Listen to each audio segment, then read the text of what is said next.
Hello बच्चों, आज हम लोग एक नया विषय लेके आए हैं विज्ञान, जो कि कक्षा 8 की है।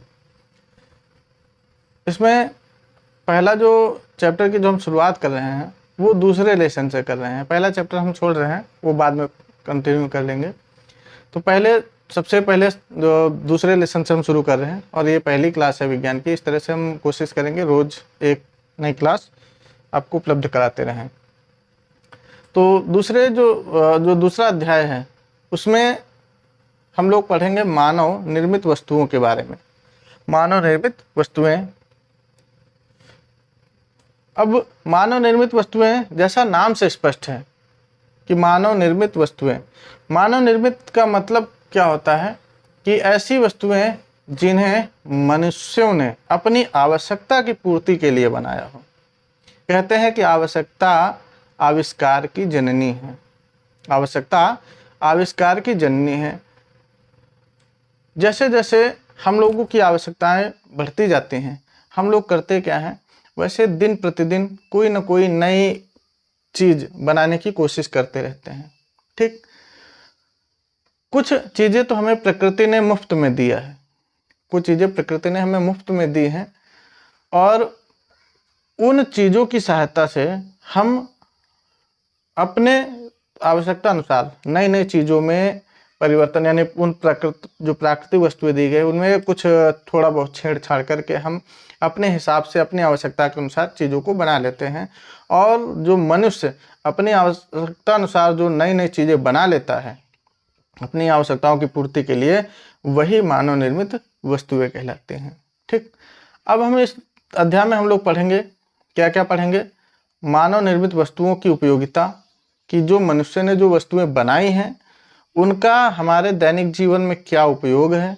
दूसरा, संश्लेषित रेशे। संश्लेषित रेशे यानी रेशे से यहाँ तात्पर्य है रेशे, जैसे हमने ये कपड़े पहन रखे हैं। ठीक, तो जो कपड़ा है वो अगर हम लोगों ने ध्यान से देखा होगा तो पतले पतले धागों से मिलकर बना होता है, और ये जो धागे हैं पतले पतले, ये एक प्रकार से रेशे ही हैं। ठीक, तो अब ये तो जो कुछ रेशे ऐसे होते हैं जो कि मानव निर्मित होते हैं, और कुछ रेशे ऐसे होते हैं जो प्राकृतिक रेशे होते हैं। अब प्राकृतिक रेशों में कैसे, जैसे कि जंतुओं के बाल से बना लिए जाएं, या पेड़ों की छाल से, पत्तों से जो रेशे प्राप्त किए जाए, वो प्राकृतिक रेशे हो गए। और जो कृत्रिम रेशे जो होते हैं उन्हीं को हम लोग संश्लेषित रेशे कहते हैं। और ये जो संश्लेषित रेशे होते हैं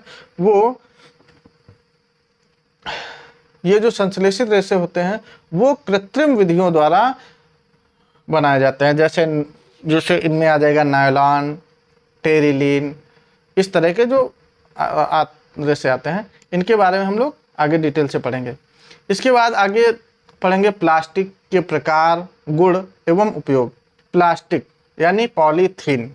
ठीक, अब प्लास्टिक के भी, यानी पॉलीथीन भी एक प्रकार का प्लास्टिक ही है। ठीक, ये पूरी तरह से प्लास्टिक नहीं कह सकते हम, ये प्लास्टिक का एक प्रकार है। ठीक है, और प्लास्टिक कई प्रकार के होते हैं, थर्मोसेटिंग, थर्मोप्लास्ट, इस तरह से हम लोग उसके बारे में पढ़ेंगे। कितने प्रकार के होते हैं, साथ में इनके गुण क्या होते हैं। गुण के साथ साथ हम लोग इनके दुष्परिणाम के बारे में भी पढ़ेंगे कि प्लास्टिक से हमारे जीवन में दुष्परिणाम क्या हो रहे हैं, और उपयोग, इनका क्या उपयोग है उसके बारे में इस अध्याय में पढ़ेंगे। साथ में ही इसके बाद फिर आगे पढ़ेंगे कांच, कि कांच क्या है, कांच की क्या उपयोगिता है, इसके बारे में। और इसके बाद हम लोग इसी में पढ़ेंगे मृत्तिका एवं उसके उपयोग। मृत्तिका क्या है, अब मृत्तिका के बारे में बता दें तो मृत्तिका वो होते हैं, जैसे हम लोगों ने देखा है, कुम्हार मिट्टी के जो बर्तन बनाता है, तो वो मिट्टी के बर्तन बनाने से पहले क्या करता है, मिट्टी को लाता है, फिर उसे बारीक कूटता है, कूटने के बाद उसे फिर छानता है, और छानने के बाद फिर उसको सान के बर्तन तैयार करता है। तो ये जो बर्तन बनाने वाली जो मिट्टी होती है, यही मृत्तिका है। और इसके बाद हम लोग इसी अध्याय में पढ़ेंगे कि साबुन क्या है, और यह हम लोगों के दैनिक जीवन में कैसे प्रभाव डालती है। इन सभी के बारे में हम लोग इस अध्याय में अध्ययन करेंगे। तो चलिए शुरू करते हैं।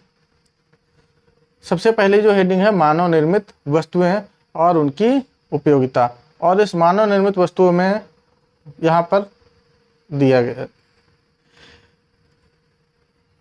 अब इसमें हम लोग देखते हैं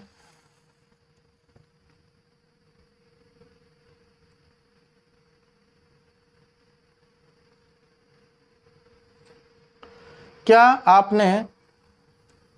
आपने कभी सोचा है कि जो कपड़े यूनिफॉर्म पहनकर आप स्कूल जाते हैं उसे किसने बनाया है। ठीक, कपड़ा बड़ी बड़ी कपड़ा मिलों में मशीनों के द्वारा मनुष्यों ने बनाया है। आपके माता पिता इसे खरीदकर दर्जी से आपके लिए इसे ड्रेस तैयार कराते हैं। इसी प्रकार जूता, मोजा, बेल्ट, बस्ता आदि भी किसी न किसी कारखाने में हमारे लिए कुशल कारीगरों ने बनाए हैं। कागज की लुगदी से कागज, रबर के पौधे से मुलायम रबर, ग्रेफाइट से पेंसिल, लोहे, लकड़ी या प्लास्टिक से पटरी आदि सभी सामान कच्चे माल द्वारा कारखानों में मनुष्यों के द्वारा तैयार किया जाता है। ये सभी मानव निर्मित वस्तुएं हैं। बात समझ में आई? कहने का मतलब ये है, जैसे हम लोग ये कपड़ा पहनते हैं तो ये कपड़ा कच्चे माल के रूप में पेड़ पौधों से प्राप्त किया जाता है। ठीक, और उसके बाद उन जो पौधों से जो प्राप्त जो कच्चा माल है, उन कच्चे माल को यानी उस कच्चे माल को बड़े बड़े कारखानों में भेज दिया जाता है, और फिर बड़े बड़े कारखानों में कच्चे माल, अब जैसे जो रबड़ वाला कच्चा माल है तो उससे मुलायम रबड़ तैयार की जाएगी, ग्रेफाइट का जो कच्चा माल है उससे पेंसिल बनाई जाएगी, और जो लोहे लकड़ी वगैरह के जो कच्चा माल होता है उससे विभिन्न प्रकार के फर्नीचर, विभिन्न प्रकार की वस्तुएं तैयार की जाएंगी। तो ये जितने भी यानी कच्चे माल के द्वारा जो भी कारखानों में बड़े बड़े मशीनों के द्वारा जो मनुष्यों के द्वारा बनाया गया है, ठीक है, तो ये सभी क्या है? मानव निर्मित वस्तुएं हैं। मानव निर्मित मतलब मनुष्य ने खुद अपनी आवश्यकता की पूर्ति के लिए बनाया है। तो जिन वस्तुओं को मनुष्य ने अपनी आवश्यकता की पूर्ति के लिए बनाया है वो सभी कहलाती हैं मानव निर्मित वस्तुएं। ठीक, अब इसके बाद आगे आते हैं। गांवों कस्बों में रहने वाले किसान अपने कृषि कार्य के लिए हंसिया, खुरपी, फावड़ा, कुदाल आदि लुहार के यहाँ से या बाजार से खरीद कर लाते हैं। इसे सब मनुष्य ही बनाते हैं। ये सभी मानव द्वारा निर्मित हैं। सभी प्रकार के बर्तन, घड़ी, साइकिल, स्कूटर, कुर्सी, मेज, फर्नीचर आदि दैनिक जीवन में उपयोगी वस्तुएं मानव निर्मित हैं। ठीक, जैसे हम लोग गांव में रहते हैं, गांव में किसान यानी हम लोग जब खेतों में काम करते हैं तो खेतों में काम करने के लिए हम लोगों को कुछ हथियारों, कुछ औजारों की आवश्यकता होती है, और उन औजारों को हम लोग या तो लोहार के यहाँ से लेके आते हैं, जैसे खुरपी या तो हम लोहार के यहाँ से कोई लोहे की छड़ या कोई पत्ती वगैरह हमने लोहार को दे दी और वो उसे पीट कर उसे खुरपी का रूप बना के हमें दे देता है, या फिर हम बड़ी बड़ी दुकानों से खरीद के ले आते हैं। ठीक, उसी में जैसे खुरपी हो गई, फावड़ा, कुदाल। ठीक, तो ये जो जितने भी औजार हैं ये जितने भी औजार हैं या तो हम लोग लोहार के यहाँ से ले आते हैं या बड़ी बड़ी दुकानों से ले आते हैं। ठीक, तो ये जो भी वस्तुएं हैं ये किसी ना किसी के द्वारा बनाई गई हैं, यानी किसी मनुष्य ने या किसी इंसान के द्वारा ही बनाई गई हैं, या किसी इंसान की सहायता से, यानी ये किसी इंसान ने मशीनों की सहायता से इनको बनाया है। ठीक, तो ये जितनी भी वस्तुएं हैं ये सभी की सभी वस्तुएं कैसी हैं? मानव निर्मित वस्तुएं।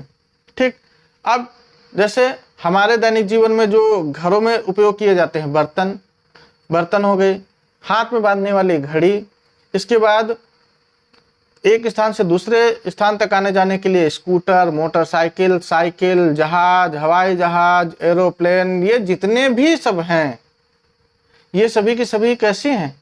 मानव निर्मित वस्तुएं हैं। हम अपने आसपास चारों ओर आगे पढ़ते हैं, आपके चारों ओर दिखाई देने वाले जीव जंतु, पेड़ पौधे, मिट्टी, खनिज आदि सभी प्रकृति प्रदत्त हैं। मकान, गाड़ी, साइकिल, खिलौना, साबुन, कपड़ा, उर्वरक, कांच आदि भी क्या प्रकृति प्रदान है? नहीं, ये सभी मानव निर्मित हैं। कहने का मतलब ये है, हम अपने, अगर हम घरों से बाहर निकल के खुले स्थान पे जाएं तो हम अपने चारों ओर क्या देखते हैं? पेड़ पौधे, जीव जंतु और भी बहुत सारी वस्तुएं देखते हैं। और ये जो पेड़ पौधे, जीव जंतु, ये जो वस्तुएं हैं, मिट्टी, ये मनुष्यों ने नहीं बनाया है, ये हमें प्रकृति के द्वारा मुफ्त में मिली हैं। और जो प्रकृति के द्वारा हमें मुफ्त में मिलती हैं वो चीजें कहलाती हैं प्राकृतिक वस्तुएं। ठीक, यानी जो वस्तुएं हैं वो दो तरह से हम लोगों को प्रदत्त है, एक तो प्राकृतिक वस्तुएं, दूसरी मानव निर्मित वस्तुएं। प्राकृतिक वस्तुएं वे हो जाती हैं जो प्रकृति ने हमें मुफ्त में दिए हैं कि इनकी सहायता से आप अपने जीवन का निर्वहन कर सकते हैं। और हम लोग करते क्या है, जो प्रकृति प्रदत्त वस्तुएं हैं उन्हीं में से कुछ ना कुछ छेड़छाड़ हेर फेर करके अपने दैनिक जीवन में आवश्यकता वाली चीजों को हम बना लेते हैं। और जो दैनिक जीवन में आवश्यकता वाली चीजों को हम लोग जो बना लेते हैं वही क्या कहलाती हैं? मानव निर्मित वस्तुएं। उन्हीं में से आ जाता है जैसे मकान। हमें पहले जैसे आदि मानव थे, हम लोगों के जो पूर्वज हैं वो आदि मानव थे। ठीक, तो जब हम लोग पहले इतना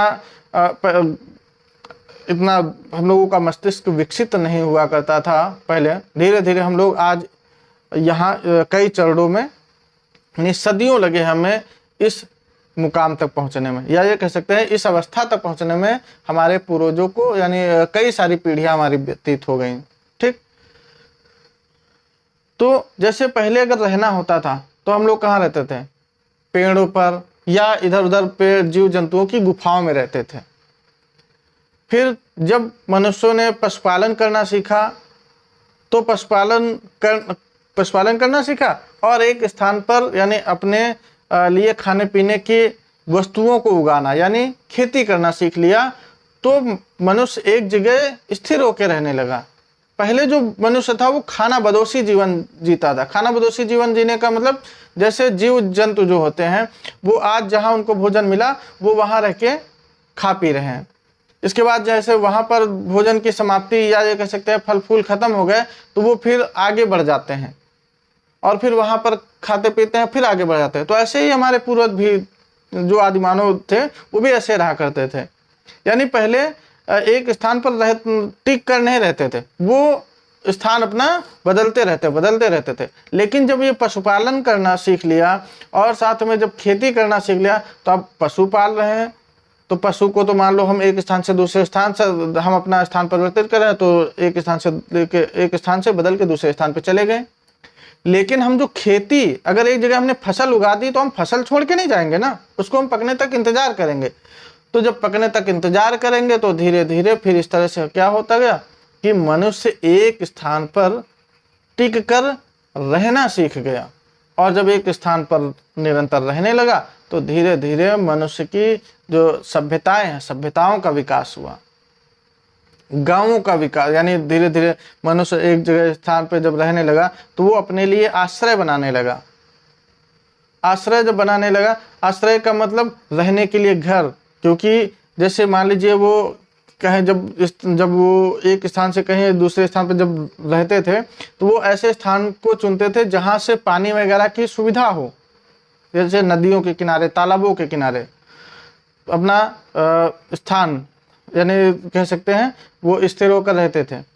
और वहाँ पर जब रहते थे तो अगल आसपास जंगल भी होते थे, तो जंगलों में जंगली जीव भी होते थे, इसलिए उनसे बचने के लिए क्या किया, उन लोगों ने अपने आप को बचाने के लिए कुछ अस्थायी या स्थायी तौर पे मिट्टी के घर या पेड़ पौधों से कुछ, जैसे नहीं हम लोग छप्पर या एक जो कह सकते हैं गांव में टटिया कही जाती हैं। टटिया मतलब जैसे जो सरसों की जो पिंजी, यानी जो सरसों से निकली जो पेड़ की सूखी टहनी वगैरह होती है, उनसे एक दीवार टाइप में बना ली जाती है। तो वो उस तरह से बना बना के रहने लगे। धीरे धीरे समय बदलता गया, आज हम लोग पक्के मकान बनाकर रहते हैं।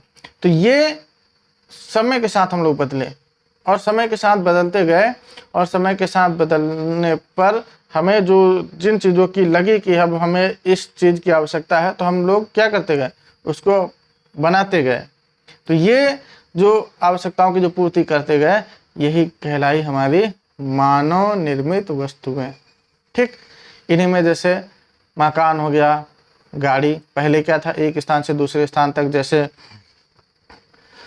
बैलगाड़ी का प्रयोग करते थे, फिर बैलगाड़ी से साइकिल पहुँचे, साइकिल से धीरे धीरे 4 पहिया की गाड़ी, और धीरे धीरे अब रेलगाड़ी, और आगे तक बढ़ते चले गए। ठीक, साइकिल, खिलौना, साबुन, कपड़ा, उर्वरक मीन्स जो खाद होती हैं खेतों में फसलों को जो आवश्यक पोषक तत्वों की पूर्ति के लिए, कांच आदि भी क्या प्रकृति प्रदत्त हैं? यानी पूछा जा रहा है कि क्वेश्चन पूछा है, क्या ये प्रकृति ने बनाया है या प्रकृति से हमें मिली है? तो उसी का जवाब लिखा है नहीं, ये सभी कैसी हैं? मानव निर्मित है। ठीक, ये अभी हम जो लोग पढ़ रहे थे, ये हमारा जो लेसन था, यानी जो पाठ था, अध्याय था, उसकी हम लोग अभी भूमिका पढ़ रहे थे। अब यहाँ से स्टार्ट होता है, यानी मानव निर्मित वस्तुओं की उपयोगिता क्या है।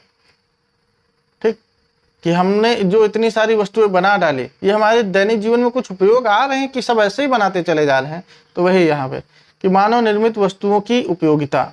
प्रकृति से हमें अनेक संसाधन प्राप्त हैं, यानी प्रकृति ने हमें बहुत सारे संसाधन दिए हैं, और हम उन्हीं का उपयोग करके, ये मानव निर्मित वस्तुएं हैं, ये उन्हीं से हम करके चला रहे हैं। जैसे आदमी ने एक स्थान से दूसरे स्थान तक आने जाने के लिए मोटरसाइकिल बना ली, और मोटरसाइकिल चलाने के लिए किस चीज़ की आवश्यकता होती है? पेट्रोल की। और पेट्रोल ये हमें प्रकृति ने दिया है। जमीन से, जो जमीन में पाइप डाल के मनुष्य निकाल रहा है, और उन्हीं के द्वारा उन्हीं का फिर किया जाता है, शोधन किया जाता है, यानी उन्हें शुद्ध किया जाता है।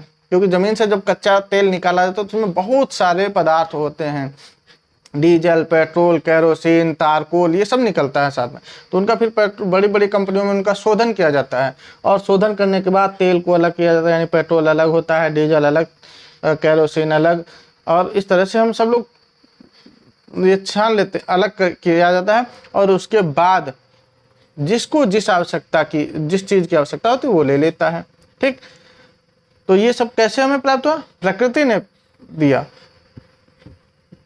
तो वही बोला गया, प्रकृति से हमें अनेक संसाधन प्राप्त हैं, फिर भी मानव निर्मित वस्तुओं की आवश्यकता बढ़ती जा रही है। ऐसा क्यों? अब मानव निर्मित वस्तुओं की आवश्यकता बढ़ने का एक कारण है, क्योंकि दिन प्रतिदिन निरंतर जनसंख्या बढ़ती चली जा रही है, और जनसंख्या बढ़ने का प्रमुख कारण है कि ये जितनी भी वस्तुएं बन रही हैं वो सभी की सभी कम पड़ती चली जा रही हैं, और उसी का जो है परिणाम है कि ये मानव निर्मित वस्तुएं जितना ज़्यादा बन रही हैं उतनी ही ज़्यादा उनकी खपत भी हो रही है। ठीक, आगे चलते हैं। आदिकाल में मनुष्य की आवश्यकताएं सीमित थी। आदिकाल मतलब कि मानव जीवन का प्रारंभिक काल, जब मनुष्य का जीवन प्रारंभ हुआ तब क्या था? आदिकाल में मनुष्यों की जो आवश्यकताएं थी वो सीमित थी। बस मुख्य चीज की आवश्यकता थी रोटी कपड़ा, यानी रोटी कपड़ा मकान वगैरह जो था। अब धीरे धीरे आवश्यकताएं इनकी बढ़ती जा रही हैं, और पहले ये जो कपड़ा मकान ये भी थोड़ा कम था। आदमी जब आदिकाल में जो मानव रहता था, यानी जब कह सकते हैं आदि मानव के रूप में, तो वो पेड़ों की छाल लपेट के रहता था। पेड़ों की छाल, और खाने के लिए जो पौधों से प्राप्त फल वगैरह हो गए और कंदमूल फल वगैरह, वो उन्हीं का खा पी के जीवन गुजारा करते थे। उन्हें भविष्य की कोई चिंता थी ही नहीं, आराम से बढ़िया खाए पिए और जानवरों का शिकार किए मस्त रहा करते थे। लेकिन जैसे जैसे मस्तिष्क का विकास होता गया, वो नई नई चीज़ों को खोजने में लग गए, नई नई चीज़ें बनाने लगे, और बनाते बनाते आज हम लोग यहाँ तक पहुँचा है। ठीक, और जब हम लोग यहाँ तक पहुँच जाए तो हमें हर चीज़ की अब धीरे धीरे हर चीज़, यानी हम ये चाहते हैं कि ये काम और आसान हो जाए। अभी जैसे 2 घंटे किसी काम को करने में लगते हैं, तो ऐसा क्या किया जाए कि ये 2 घंटे का काम 1 घंटे में हो जाए, फिर 1 घंटे का काम देखेंगे कि आधे घंटे में। तो इस तरह से कि कितना कम समय में काम हो जाए, तो इसके लिए दिन रात निरंतर प्रयासरत हैं। ठीक वही यहाँ पे कि आदिकाल में मनुष्य की जो आवश्यकताएं थी वो सीमित थी। उनका जीवन मात्र प्राकृतिक स्रोतों पर ही निर्भर था। प्राकृतिक स्रोतों का मतलब यानी प्रकृति से, जैसे पेड़ पौधों से खाने पीने के लिए फल मिल गए, नदियों तालाबों से पीने के लिए पानी मिल गया, बस जीवन जी चल रहा। लेकिन अब धीरे धीरे आवश्यकताएं बढ़ती गई, यानी जैसे रहने के लिए घर बना लिया, पहले कच्चा घर, फिर देखा यार कच्चा घर अच्छा नहीं लग रहा है, बारिश आती है तो टपकने लगता है, चलो पक्का बना लेते हैं। फिर पक्का बनाने के लिए कोशिश करते रहा। अब जब पक्का बन गया, अब जैसे वर्तमान समय यार इसमें टाइल्स लग जाती और मज़ा आ जाता, टाइल्स के लिए कोशिश करने लगा। अब क्या यार टाइल्स तो लग गई, गर्मी बहुत ज़्यादा पड़ती है, एसी लग जाए, है ना। तो धीरे धीरे क्या है कि ये हम लोग जितनी हमारे पास चीज़ें यानी जितने संसाधन हमारे पास मिलते जा रहे हैं वो उतने कम होते जा रहे हैं। तो वही कि सभ्यता का विकास, अब सभ्यता का विकास का मतलब कि मनुष्य एक, हमने बताया कि पहले क्या था, मानव जो था वो खाना बदोशी जीवन जीता था, यानी चलते फिरते रहता था। आज यहाँ एक स्थान पे डेरा डाल के रह रहा, तो और वहाँ का जब स्थान आसपास का जब खाने पीने के लिए समाप्ति की ओर हो गया तो वो क्या करता था, फिर आगे बढ़ गया, दूसरे स्थान पे कहीं रहने लगा, वहाँ की जो वस्तुएं थी, प्राकृतिक जो संसाधन थे उनका उपभोग किया, उसके बाद फिर आगे बढ़ गया। लेकिन सभ्यता का विकास से तात्पर्य है कि मनुष्य जब एक स्थान पे रहने लगा, टिक के रहने लगा, तो वहाँ पर कुछ उसने अपने रहन सहन में परिवर्तन किए, खेती करना चालू कर दिया, यानी कृषि करना प्रारंभ कर दिया।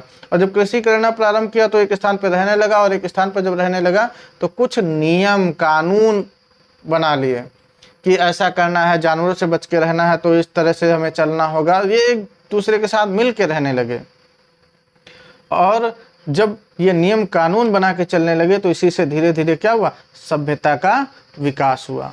फिर सभ्यता का जब विकास हुआ और धीरे धीरे क्या हुआ, जनसंख्या वृद्धि एवं वैज्ञानिक प्रगति के कारण, यानी मनुष्यों का दिमाग धीरे धीरे बढ़ता गया। जैसे पहले पहिए का, यानी आँख की खोज, पहिए का आविष्कार, ये क्या, ये वैज्ञानिक खोज, यानी आदमी मनुष्य जो क्या था वो वैज्ञानिकता की ओर धीरे धीरे बढ़ रहा था। और जब वैज्ञानिकता की ओर धीरे धीरे बढ़ता गया तो क्या हुआ, उनकी आवश्यकताएं धीरे धीरे बढ़ती गई, और जब आवश्यकताएं बढ़ती गई तो उनकी फिर जैसे यहाँ क्या है कि मनुष्य की आवश्यकताएं धीरे धीरे बढ़ती गई, जिनकी पूर्ति करना प्राकृतिक संसाधनों द्वारा असंभव था। यानी जनसंख्या दिन प्रतिदिन बढ़ रही। अब जब जनसंख्या दिन प्रतिदिन बढ़ेगी तो प्राकृतिक जो संसाधन वो सीमित हैं, और प्राकृतिक संसाधन सीमित हैं लेकिन चाहिए सबको, तो अब क्या किया जाएगा, उसका कोई ना कोई हल निकाला जाएगा, कोई ना कोई और रास्ता निकाला जाएगा। और ये जो दूसरा रास्ता निकाला गया वही क्या है, वही मानव निर्मित वस्तु है। यानी हम कह सकते हैं अपने यानी वैज्ञानिकता की ओर और बढ़ते चले गए। ठीक, अतः मनुष्य ने अपनी बुद्धि एवं कौशल से अनेक वस्तुओं का निर्माण करना आरंभ किया। इस प्रकार मानव निर्मित वस्तुओं का विकास होता गया। मनुष्य की प्रमुख आवश्यकताएं क्या थी, भोजन, वस्त्र तथा आवास है। यानी सबसे पहली जो मुख्य आवश्यकता है मनुष्य की, कहते हैं रोटी, कपड़ा और मकान। यानी पहले जो मनुष्य यही सोचता था, खाने के लिए भोजन मिल जाए, पहनने के लिए कपड़े हों और रहने के लिए घर, ये मुख्य आवश्यकता थी। और ये जो मुख्य आवश्यकता है, अगर निरंतर जनसंख्या वृद्धि होती रही तो एक समय ऐसा आएगा कि खाने के लिए भोजन और रहने के लिए जगह कम पड़ जाएगी, क्योंकि जनसंख्या बढ़ती जाएगी, और जनसंख्या बढ़ती जाएगी, खेत हमारे उतने ही हैं और जनसंख्या जब बढ़ती जाएगी तो पता लगा हमारे बाबा के नाम 8 बीघे खेत थे और पता लगा बाबा के 4 लड़के थे तो बट गए 2-2 बीघा आया और पिताजी के हिस्से में, और पिताजी के पता लगा हम 2-3 भाई थे और उन सब में 10-10। तो ये धीरे धीरे क्या हुआ, खेत जो संसाधन थे वो प्राकृतिक जो संसाधन वो कम होते जा रहे हैं और आवश्यकताएं तो उतनी ही रहेंगी, है ना। तो फिर इनकी पूर्ति के लिए कोई ना कोई रास्ता निकाला जाएगा। तो ये इन आवश्यकताओं की पूर्ति क्या प्राकृतिक संसाधनों द्वारा संभव है? आइए मनुष्यों की प्रमुख आवश्यकता है भोजन, वस्त्र तथा आवास हेतु उपयोगी मानव निर्मित वस्तुओं की चर्चा करते हैं। ठीक, सबसे पहला जो आता है वस्त्र, जो मुख्य आवश्यकता है व्यक्ति की। ठीक, क्या आप बता सकते हैं कि शरीर को ढकने तथा सुरक्षा के लिए किन किन वस्तुओं का उपयोग किया जाता है? हम सभी जानते हैं कि शरीर को ढकने के लिए कपड़ों का उपयोग किया जाता है। यानी पूर्वज हमारे जो आदिमानव के समय के लोग थे वो किसका उपयोग करते थे? पेड़ों की छाल, जानवरों की खाल का उपयोग करते थे पहनने के लिए। लेकिन धीरे धीरे क्या हुआ, समय बदलता गया, अच्छे एक से एक बढ़िया लेटेस्ट कपड़े आ गए पहनने के लिए, अब उनका उपयोग किया जाता है। तो ये जो लेटेस्ट एक तरह से नए नए प्रकार के जो कपड़े आ रहे हैं ये सभी क्या है? ये मानव निर्मित वस्तुएं हैं। हम सभी जानते हैं कि शरीर को ढकने के लिए कपड़ों का उपयोग किया जाता है। हम पैंट, शर्ट, कुर्ता, साड़ी, सलवार, पैजामा, जांघिया, बनियान आदि का उपयोग करते हैं। और सर्दी से बचने के लिए ऊनी कपड़े, स्वेटर, शॉल, कार्डिगन, कंबल, लोई आदि का प्रयोग करते हैं। क्या आप बता सकते हैं कि ये वस्त्र किस प्रकार तैयार किए जाते हैं? सूती वस्त्र कपास के रेशों से, यानी जो सूती वस्त्र हैं, ठीक, सूती वस्त्र कपास के रेशों से बनते हैं। साथ में ऊनी जो वस्त्र होते हैं, यानी अगर पूछा जाए कि सूती वस्त्र किनसे बनते हैं तो किनसे बनते हैं? कपास के रेशे से बनते हैं। ऊनी जो वस्त्र होते हैं वो किससे बनते हैं? भेड़ के बाल से और संश्लेषित रेशे तैयार किए जाते हैं। ठीक, यानी इसके बाद आगे क्या, आजकल मनुष्य नायलॉन, टेरिलिन, डेक्रान आदि पॉलिएस्टर धागों से बने वस्त्रों का अत्यधिक उपयोग कर रहा है। और ये जो है नायलॉन, टेरिलिन यानी डेक्रान जिसको बोलते हैं, यानी जो टेरिलिन है इसी को डेक्रान भी बोला जाता है, पॉलिएस्टर तथा पॉलिएस्टर धागों से बने वस्तुओं का अत्यधिक उपयोग कर रहा है।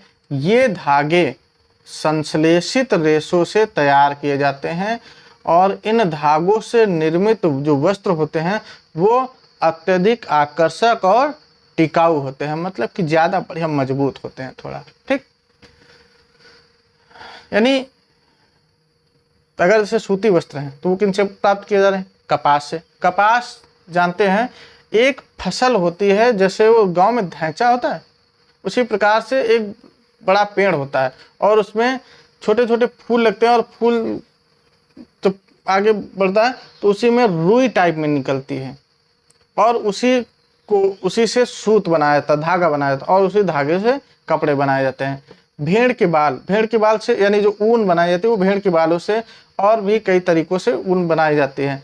और ये लेकिन ये सीमित है, संसाधन सीमित है, इनके द्वारा हम पूरे अब सभी देश के सभी लोगों को या पूरे विश्व के लोगों को इनसे कपड़ा उपलब्ध नहीं कराया जा सकता।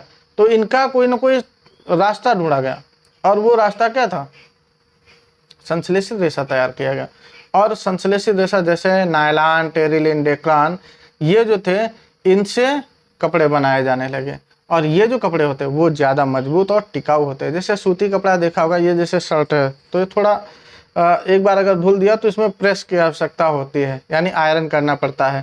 ठीक है, तो ये आयरन करना पड़ता है और लेकिन ये जब फटता है तो एक साथ वो कई जगहों से फटता है, तो ये थोड़ा मजबूत कम होता है किसके? जो संश्लेषित रेशे हैं उनकी अपेक्षा। और जो संश्लेषित रेशे होते हैं वो मजबूत होते हैं, टिकाऊ होते हैं और देखने में सुंदर लगते हैं। ठीक, अब आगे चलते हैं।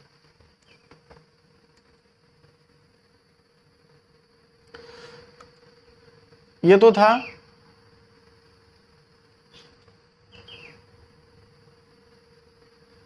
यानी वस्त्र के बारे में। दूसरा, भवन निर्माण। अब भवन निर्माण के लिए जो मानव निर्मित वस्तुएं जो थी क्या, जैसे हम अगर मान लीजिए किसी को मकान बनाना है तो मकान बनाने के लिए क्या क्या आवश्यकता होगी। सबसे पहले चाहिए क्या, ईंट, फिर सरिया, सीमेंट, मोरंग, पत्थर वगैरह, नींव वगैरह मजबूत कर, बालू और गिट्टी का प्रयोग किया जाता है। ठीक, और इनमें से ये जितनी भी वस्तुएं हैं गिट्टी वगैरह को छोड़ के, जैसे ईंट, सरिया, गर्डर, सीमेंट, ये सब कैसे हैं, मानव निर्मित वस्तुएं हैं। सीमेंट से दीवार की जुड़ाई की जाती है, यानी ईंट मसाला लगा दिया और उसके ऊपर ईंट फिर रख के चले जाते हैं, फिर उसी से प्लास्टर करने में काम आता है, यानी फर्श को, और साथ में फर्श को चिकना करने, स्लैब बनाने आदि में किया जाता है। और सीमेंट पे किया जाता है, कई दिनों तक लगातार पानी का छिड़काव किया जाता है। और पानी का छिड़काव क्यों किया जाता है, ताकि सीमेंट जो और मजबूत हो जाए। अब यहाँ पे एक और पॉइंट आता है, कुछ और भी जाने। पानी के लगातार छिड़काव करने से सीमेंट में सुई के समान रवे यानी क्रिस्टल बनते हैं। जो सीमेंट होते हैं, अगर सीमेंट के ऊपर पानी डाल दो तो कुछ दिन बाद हम क्या देखेंगे, यानी छोटे छोटे छिद्र टाइप में, ऐसे छोटे छोटे कण टाइप में दिखते हैं, ये क्रिस्टल होते हैं और ये पानी डालने के बाद बनते हैं। ठीक, और ये क्रिस्टल करते क्या है, ये आपस में एक दूसरे से, यानी जैसे ये क्रिस्टल था, यानी एक क्रिस्टल, इसी तरह से ये आपस में कायदे से गुथ जाते हैं। ऐसे गुथने के कारण ही इनमें मजबूती आ जाती है। ठीक, कठोर और मजबूत हो जाते हैं।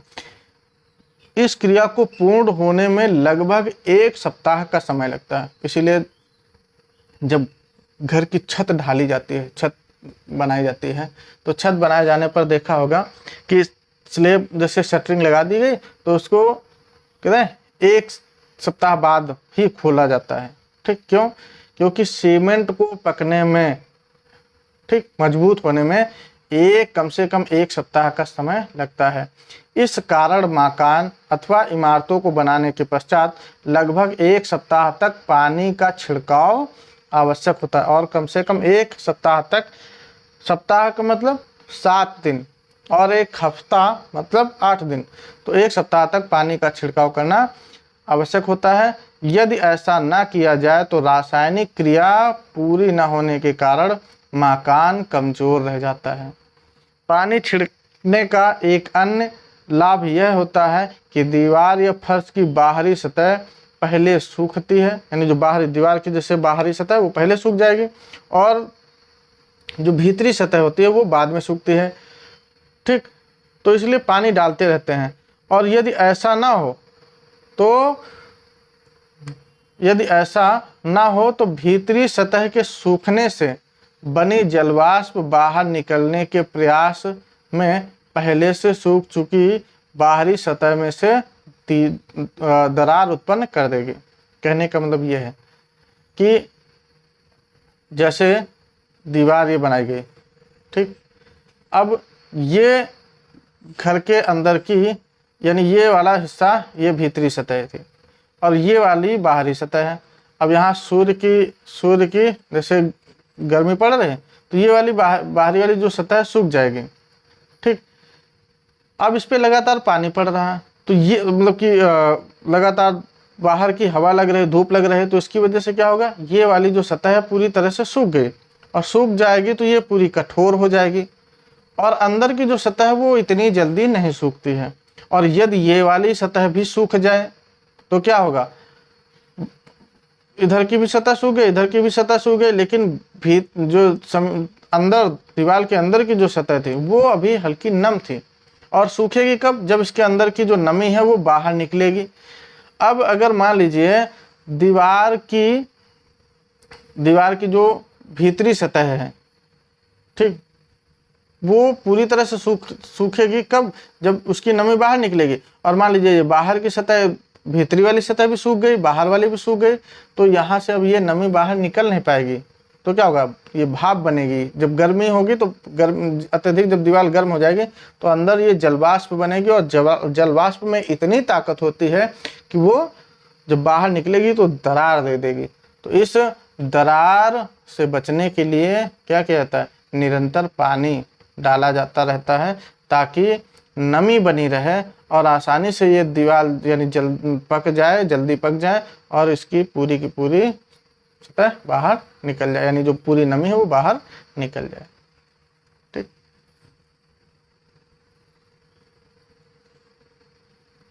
अब इसके बाद हम लोग अगले नंबर पे आते हैं। इसके बाद मानव निर्मित जो वस्तुएं हैं उनका घरेलू कार्य में क्या उपयोग है। तो स्नान करना, कपड़े धोना, दांतों की सफाई, भोजन पकाना, मकान की सफाई एवं सजावट, सिलाई, बुनाई आदि घरेलू कार्य हैं। इन सभी कार्यों में अनेक मानव निर्मित वस्तुओं का उपयोग किया जाता है। अब जैसे घरेलू कार्य का मतलब, अब जैसे घरों में देखा होगा, जैसे देखते हैं घरों में तरह तरह की चीजें प्रयोग की जाती हैं। जैसे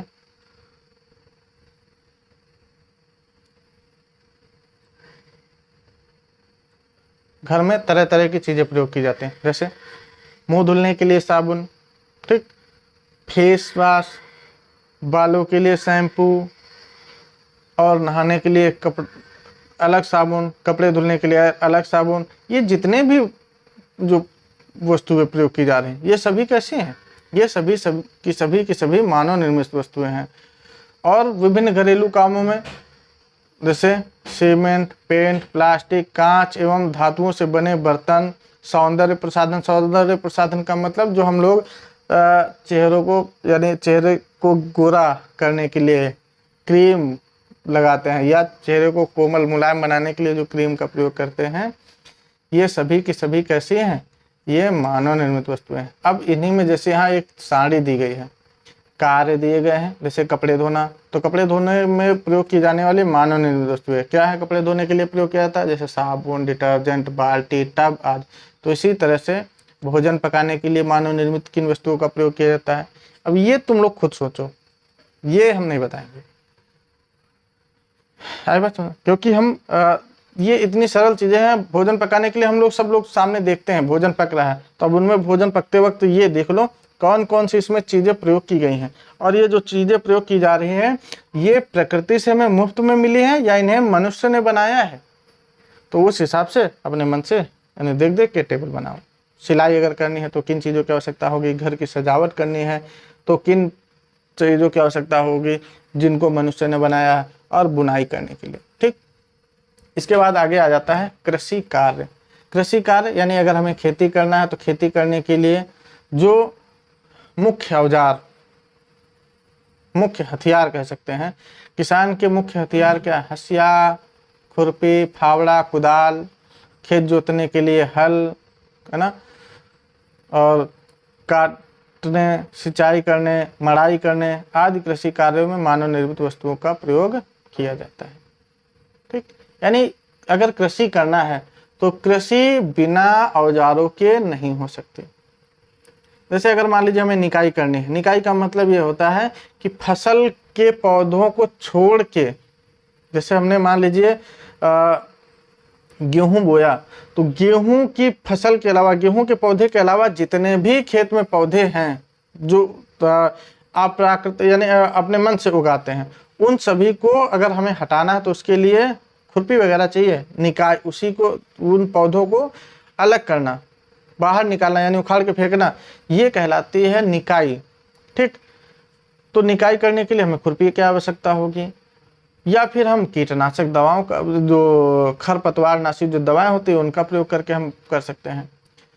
दूसरा, मान लीजिए हमें खेत की सिंचाई करनी है तो खेत की सिंचाई करने के लिए फावड़ा या खुरपी की आवश्यकता होगी। यदि ये नहीं है तो हम बिना फावड़ा या खुरपी के हम सिंचाई नहीं कर सकते हैं।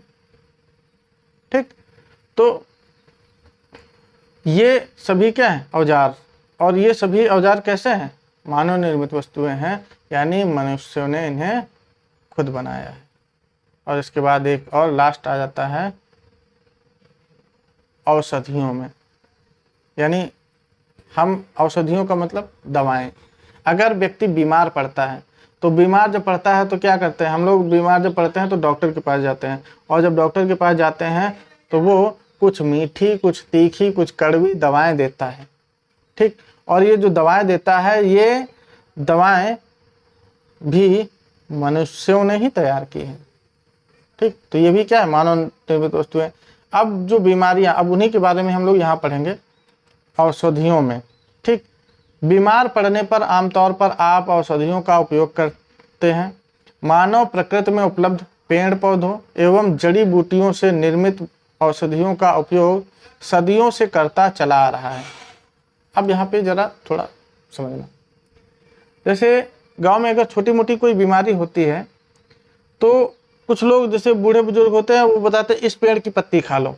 जैसे पेड़ में अगर छोटे छोटे दाने पड़ाते हैं, या गर्मी के समय में देखा होगा दाने वगैरह पड़ाते हैं, तो क्या बोलते हैं, पेड़ की पत्ती पानी में उबाल लो और उसी से नहा लो, या सुबह सुबह नीम की पत्ती चबाओ। कहते हैं क्यों? क्योंकि इनमें बहुत सारे औषधीय गुण होते हैं।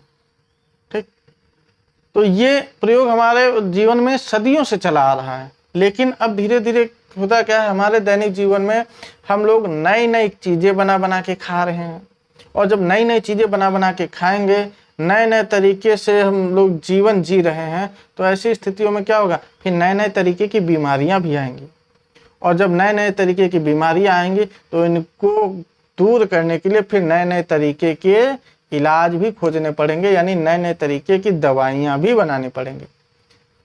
समझ में आई बात? तो वही आजकल अनेक रोगों से संबंधित औषधियों का निर्माण विभिन्न रसायनों से भी किया जाने लगा। यानी पहले हम लोग ये जड़ी बूटियों के माध्यम से काम चलाते थे, लेकिन अब क्या हुआ, अब धीरे धीरे रसायन विज्ञान, है ना, रसायन पदार्थों के द्वारा ये बनाई जाने लगी। और अनेक असाध्य रोगों, असाध्य रोग ऐसे होते हैं जो लंबे समय तक रहते हैं। ठीक, कुछ रोग होते हैं जिनका आसानी से इलाज हो जाता है और कुछ ही समय में ठीक हो जाते हैं, यानी जैसे बुखार आया दवा खाई 1-2 दिन में ठीक। और असाध्य रोग ऐसे होते हैं जिसके लिए हमें महीनों दवाई खानी पड़ती हैं। ठीक, असाध्य रोगों, हैजा, निमोनिया, मियादी बुखार आदि रोगों की भी एंटीबायोटिक जैव प्रतिरोधी दवाएं आज के युग में निर्मित कर ली गई हैं। यानी ये पहले रोग ऐसे माने जाते थे कि अगर ये किसी को हो गया तो ये माना जाता था कि अब बच जाए बहुत मुश्किल है, ये मान के चला जाता था। जैसे अभी हाल ही में कुछ समय पहले कोरोना बीमारी, सब लोग डरते थे कि अगर मान लीजिए किसी को हो गया तो ये कहते अभी तो गे, है ना। लेकिन धीरे धीरे क्या हुआ, नई बीमारी आई, और नई बीमारी को दूर भगाने के लिए नए नए टीके खोजे गए, दवाएं खोजी गई, और उसका नतीजा क्या रहा कि अब कोरोना की वैक्सीन सबको लग गई, और धीरे धीरे बीमारी, अब ये जो बीमारी है वो ये ऐसा नहीं है कि ये हमेशा ख़त्म हो जाएगी, ये होगी। जैसे बुखार किसी को होता है तो बुखार हुआ, इंजेक्शन लग गया, काम खत्म, तो ये एक आम बीमारी की तरह बन के रह जाएगी। ठीक, एंटीबायोटिक दवाएं आज के युग में निर्मित कर ली गई हैं। किसी औषधि का उपयोग करने से पहले चिकित्सक की सलाह लेना आवश्यक है। परामर्श के बिना किसी भी औषधि का उपयोग हानिकारक सिद्ध होता है। अब जैसे यहाँ बोला ये गया है कि ये जो जितनी भी दवाएं हैं, ठीक, इन दवाओं को खाने से पहले अगर मान लीजिए आपको कोई किसी भी चीज़ की समस्या है, किसी भी चीज़ की दिक्कत हो रही, लग रहा है कि हम बीमार हैं, तो बोला ये गया है कि आप पहले डॉक्टर से सलाह लें, और बिना डॉक्टर के सलाह के यदि दवा लेते हैं तो हो सकता है कि आप का राम नाम सत्य भी हो सकता है ना। तो इसलिए जो भी दवाई खाएं बिना डॉक्टर की सलाह से ना खाएं, यानी सलाह जरूर ले लें। अब आगे बात करते हैं। तो ये अभी हम लोग जो पढ़ रहे थे वो थी मानव निर्मित वस्तुओं की उपयोगिता के बारे में। ठीक, अब आगे जो अगला टॉपिक आ जाता है वो है संश्लेषित रेशे। और संश्लेषित रेशे का मतलब है कि ऐसे रेशे, यानी कुछ रेशे तो हमें प्रकृति से मुफ्त में मिलते हैं, जैसे कपास वगैरह का, कपास हो गया, ऊन, भेड़ की खाल यानी भेड़ के बालों से ऊन वगैरह, तो ये तो प्राकृतिक रेशे में आ गया। ठीक। अब संश्लेषित, संश्लेषित का मतलब ये हो गया कि हमने क्या किया, अपनी आवश्यकता की पूर्ति के लिए क्या किया, हमने अपनी आवश्यकता की पूर्ति के लिए कुछ रेशे बना लिए। ठीक। और वो जो रेशे कहलाए वो कहलाए मानव निर्मित रेशे। अब उसी के बारे में यहाँ पढ़ना है कि नायलॉन, पॉलिएस्टर, डेक्रान, रेयान आदि मानव निर्मित रेशे हैं। इस प्रकार के रेशे को संश्लेषित रेशे कहते हैं। यानी ये जो रेशे हैं, नायलॉन, पॉलिएस्टर, डेक्रान, रेयान, ये याद रखना विकल्प में। ये कभी कभी ऐसे ही क्वेश्चन में पूछ ले जाते हैं कि निम्नलिखित में से मानव निर्मित रेशा कौन सा है, या निम्नलिखित में से संश्लेषित रेशे कौन से हैं, तो नायलॉन, पॉलिएस्टर, डेक्रान, रेयान, ठीक इस तरह से नाम दे देगा। तो उनमें तुमको पता करना है कौन सा है। इस प्रकार के रेशे को संश्लेषित रेशे यानी मानव निर्मित रेशे कहते हैं। जो संश्लेषित रेशे होते हैं, संश्लेषित रेशे उच्च अणुभार वाले बहुलक यौगिक हैं। ठीक, बहुलक यानी इनमें बहुत सारे कह सकते हैं पदार्थ, यानी बहुत सारे अणुओं से मिलकर बनते हैं। ठीक, सूती, रेशमी, नायलॉन, पॉलिएस्टर, टेरिलिन आदि धागों से बने वस्त्रों का अवलोकन करें। नायलॉन, पॉलिएस्टर, टेरिलिन आदि से बने वस्त्र सूती वस्त्रों की अपेक्षा अधिक आकर्षक दिखाई देते हैं। यानी जो सूती वस्त्र होते हैं, तो सूती वस्त्र से जो कपड़े बने होते हैं, उनकी अपेक्षा जो नायलॉन, पॉलिएस्टर, टेरिलिन के जो बने कपड़े होते हैं वो ज़्यादा आकर्षक होते हैं, वो ज़्यादा अच्छे दिखते हैं। ठीक, और आगे क्या बोला गया, आकर्षक दिखाई देते हैं। इन्हें बारी बारी से फाड़ने का प्रयास करें। अब फाड़ने का प्रयास मतलब हमें टेस्ट करना है कि कौन सा मजबूत ज़्यादा है, टिकाऊ ज़्यादा है, तो उसके लिए हम क्या करेंगे, बारी बारी से फाड़ने की कोशिश करते हैं। तो जब बारी बारी से फाड़ने की कोशिश करेंगे तो देखेंगे क्या कि सूती कपड़े को हाथ से फाड़ा जा सकता है। ठीक, जबकि नायलॉन, पॉलिएस्टर, टेरिलिन रेशों से बने कपड़ों को हाथ से फाड़ना कठिन होता है। ये अधिक मजबूत एवं टिकाऊ होते हैं। इसी प्रकार इन वस्त्रों को पानी से भिगोने पर नायलॉन, पॉलिएस्टर, टेरिलिन के वस्त्र जल्दी सूख जाते हैं, और जबकि सूती वस्त्र देर से सूखते हैं। ठीक, समझ में आएगा। यानी जो मानव निर्मित वस्तुएं, यानी जो मानव निर्मित रेशे हैं, अगर हमें उनको धोना पड़ जाए तो हमने धुला और तार पे डाल दिया तो वो सूती वस्त्र की अपेक्षा थोड़ा जल्दी सूख जाते हैं। ठीक, तो आज बस इतना ही, और बाकी का जो लेसन है हम अगले वीडियो में पढ़ेंगे, यानी अगली क्लास में देखेंगे। तो आज के लिए बस धन्यवाद।